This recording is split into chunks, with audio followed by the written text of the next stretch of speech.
Lahat tayo ay itinakdang mamatay at pagkatapos ay haharap sa paghuhukom. Hebreo 9:27. Totoo ito para sa lahat ng tao. Kahit sino ka, anuman ang estado mo sa buhay, may isang araw na darating na haharap ka sa Diyos. At doon masasagot ang pinakamahalagang tanong, ligtas ka ba? Pupunta ka ba sa langit? Maraming tao ang nag-iisip na ligtas sila dahil sila'y mababait, tumutulong sa kapwa, walang inaapakang tao, o dahil madalas silang nasa simbahan. Pero kapag humarap ka na sa Diyos, hindi siya titingin sa kung gaano karaming beses kang nagsimba o ilang beses kang tumulong sa kapwa o gumawa ng mabuti.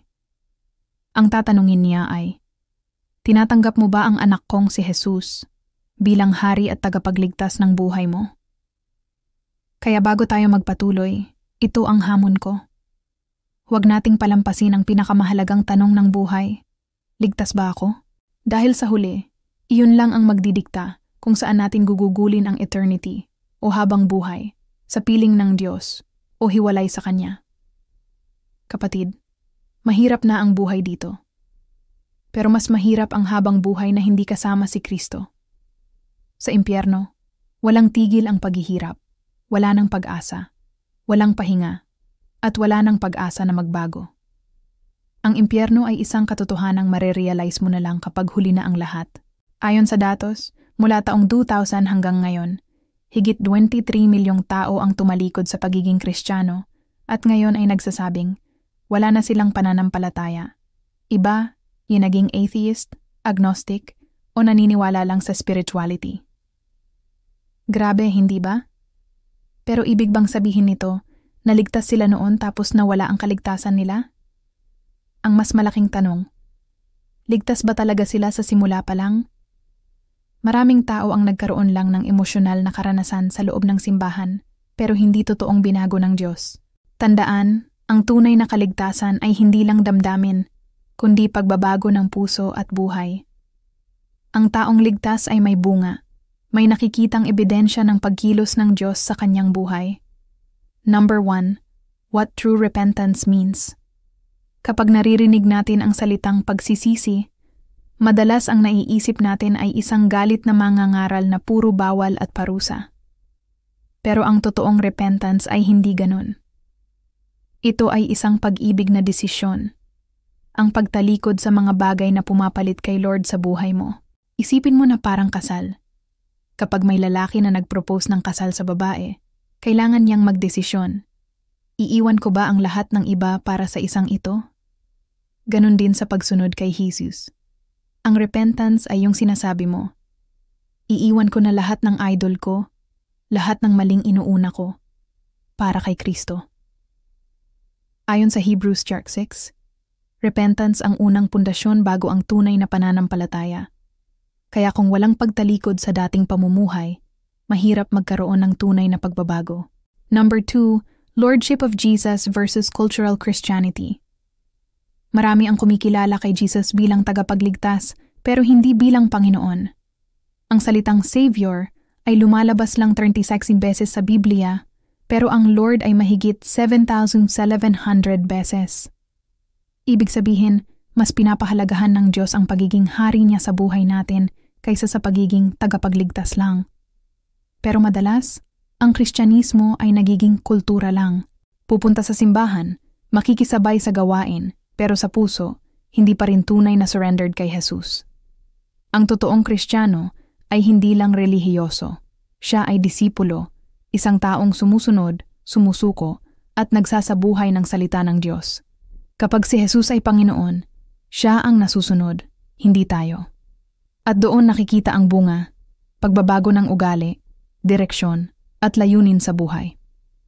Number 3. The love story of Jesus. Bakit napakahalaga ng kaligtasan? Kasi may Diyos na nagmahal ng sobra sa'yo. Iniwan ni Jesus ang karangyaan ng kalangitan, pumasok sa mundong puno ng sumpa, at tiniis ang matinding hirap at kamatayan. Sabi nga sa Isaiah, halos hindi na siya makilala bilang tao dahil sa sobrang bugbog at hirap na dinanas niya. At bakit niya ginawa ito? Simple lang, dahil sa pag-ibig. Pag-ibig niya para sa akin at sa'yo. Wala pang pelikula sa Hollywood na makakatumbas sa love story na ito. At ito ang ebidensya na si Jesus ay hindi naghahanap ng dahilan para i-reject ka. Gusto kanyang yakapin, mahalin, at iligtas. Number 4. How to know if you're truly saved. Ang tunay na ligtas ay nakakaalam na hindi tayo naliligtas dahil sa gawa natin. Hindi dahil pumupunta tayo sa simbahan tuwing linggo, o dahil tumutulong tayo sa mahihirap, o dahil mabait tayo sa kapwa. Ang lahat ng iyon ay mabuti, pero hindi iyon ang batayan ng kaligtasan. Tanging ang ginawa ni Jesus sa krus ang nagligtas sa atin. Doon niya binayaran ang ating kasalanan, at doon niya tinapos ang parusa na tayo dapat ang magdadala. Sabi nga sa Efeso 2:29, sapagkat sa biyaya kayo ay naligtas, sa pamamagitan ng pananampalataya. At ito'y hindi galing sa inyo, ito'y kaloob ng Diyos, hindi dahil sa inyong mga gawa, upang walang sino mang magmapuri. Pero tandaan, hindi ibig sabihin nito na wala na tayong gagawing mabuti. Ang kabutihan ay hindi natin ginagawa para maligtas, kundi dahil ligtas na tayo. Ang mabubuting gawa ay bunga ng isang pusong binago ni Kristo, hindi tiket papunta sa langit.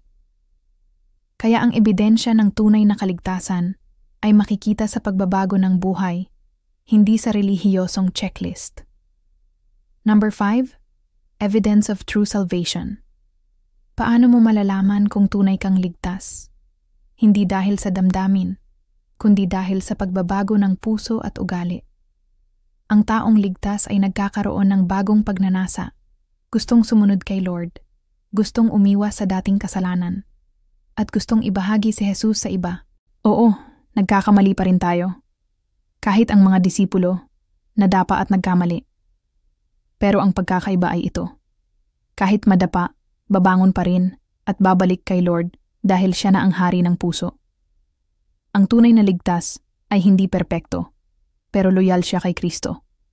At higit pa riyan, ang Diyos ay nais makisali sa lahat ng aspeto ng buhay mo. Career, love life, negosyo, relasyon. Hindi lang tuwing Sunday service. Prayer of salvation. Ito ang pagkakataon na gawin mo ang pinakamahalagang desisyon. Katulad ng alibughang anak sa Lucas 15, sapat na ang simpleng pagsasabi, pagod na ako, babalik na ako sa Ama. At ang resulta? Bago ka pa makalapit, tatakbo siya para yakapin ka. Isang panalangin ng pagsisisi at pagsuko ang tutulong sa iyo na magsimula sa bagong buhay. Hindi ito magic words, kundi desisyon ng puso.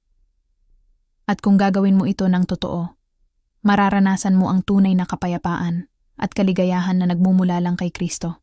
Kung habang pinapakinggan mo ito ay naramdaman mong kailangan mong sumuko kay Jesus, pwede kang manalangin ng ganito. Tandaan, hindi ito magic words. Ito ay panalangin ng puso. Kung totoo mong paniniwalaan at tatanggapin, magsisimula ka ng bagong buhay kay Kristo. Sabihin mo ng tahimik o malakas, Panginoong Jesus, inaamin ko na ako'y makasalanan at hindi ko kayang iligtas ang sarili ko. Naniniwala ako na namatay ka para sa aking mga kasalanan at muling nabuhay para bigyan ako ng bagong buhay. Simula ngayon, tinatanggap kita bilang aking Panginoon at tagapagligtas.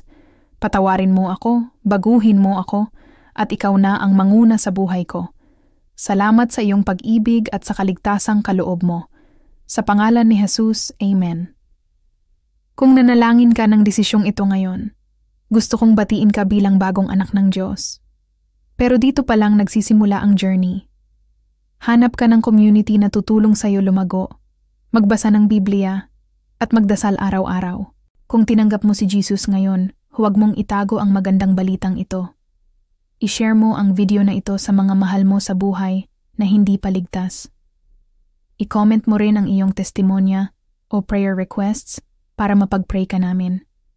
At huwag kalimutan mag-subscribe para sa mas marami pang mensahe ng pag-asa at kaligtasan.